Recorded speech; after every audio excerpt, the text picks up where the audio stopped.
Bonjour à tous, je suis ravie de vous accueillir ce matin pour le lancement de la nouvelle saison des rencontres, on a une saison décalée, des rencontres UDECAM. Et Charlotte le disait, effectivement, cette saison 24-25, on l'a placée sous le thème de la transformation permanente. Alors, transformation permanente, tous autant qu'on est dans ce métier, que ce soit les agences, les annonceurs, les médias, on y est exposés, et quelles que soient nos générations. Les plus anciens ont pris la vague du digital, et c'est un euphémisme.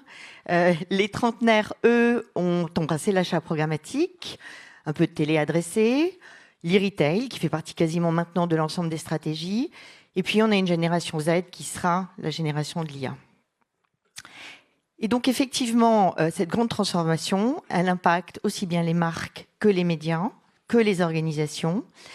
Et ce grand décloisonnement dont on va parler ce matin, on a identifié 4 enjeux. Un premier enjeu qui est lié au consumer journée. Pendant des années, le consumer journée était ultra organisé. Chacune des étapes, de la notoriété jusqu'à l'acte d'achat, était dans des petites boîtes. Les agences et les médias historiques, d'ailleurs, travaillaient plutôt sur des étapes de haute funnel. Et puis est arrivé les retail, le social commerce. Et là, c'est le bazar. C'est ce qu'on appelle le message journée ou le collapse journée, avec effectivement des consommateurs qui, d'un seul coup, peuvent passer de la notoriété d'une marque. Je découvre une marque, poum, je l'achète. Et on me donne les moyens de le faire. Et là où le grand décloisonnement provoque une énorme révolution, c'est que tout le monde s'en empare, aussi bien les médias historiques qui étaient dans le haut du funnel, qui aujourd'hui accompagnent leurs audiences jusqu'à l'acte d'achat, et puis les autres, les e-retailers by design, by nature, qui remontent dans le funnel et qui sont capables aujourd'hui de proposer des verticales pour accompagner l'ensemble de leurs audiences. Deuxième enjeu, c'est le buzzword de l'année, j'allais dire 2024, non, depuis 22, 23, 24, la mesure.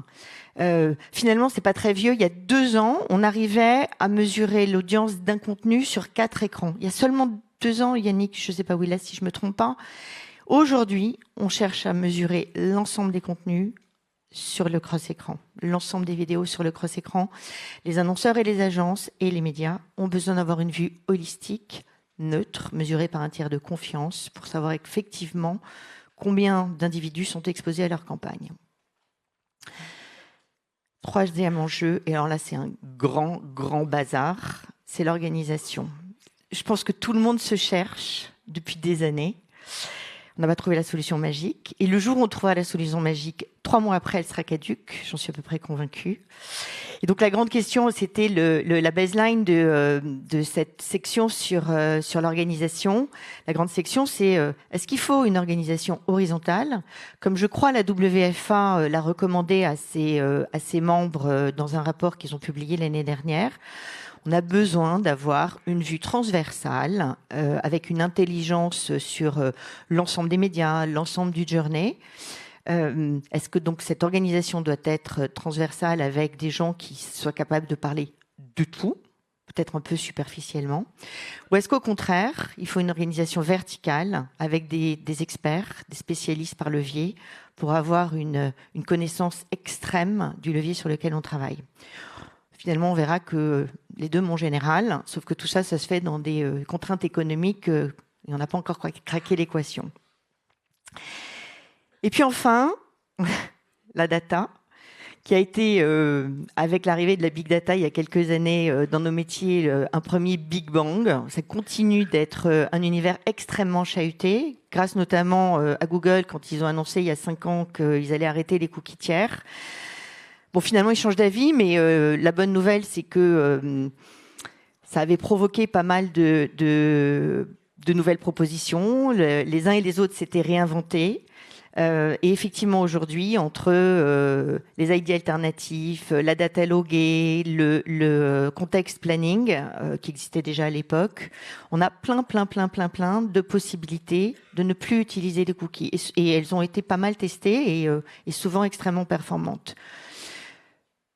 Beaucoup de propositions de data qui arrivent sur le marché, beaucoup d'alliances qui arrivent sur le marché. Et là, le risque, c'est les silos. et le grand mot aussi de notre écosystème depuis plusieurs mois et années, c'est l'interopérabilité. Et donc la grande question, c'est comment est-ce qu'on s'assure de pouvoir travailler l'ensemble des solutions data, souvent très performantes, de façon interopérée. Voilà. Donc on aura ces quatre sections et ces 4 enjeux débattus par des experts.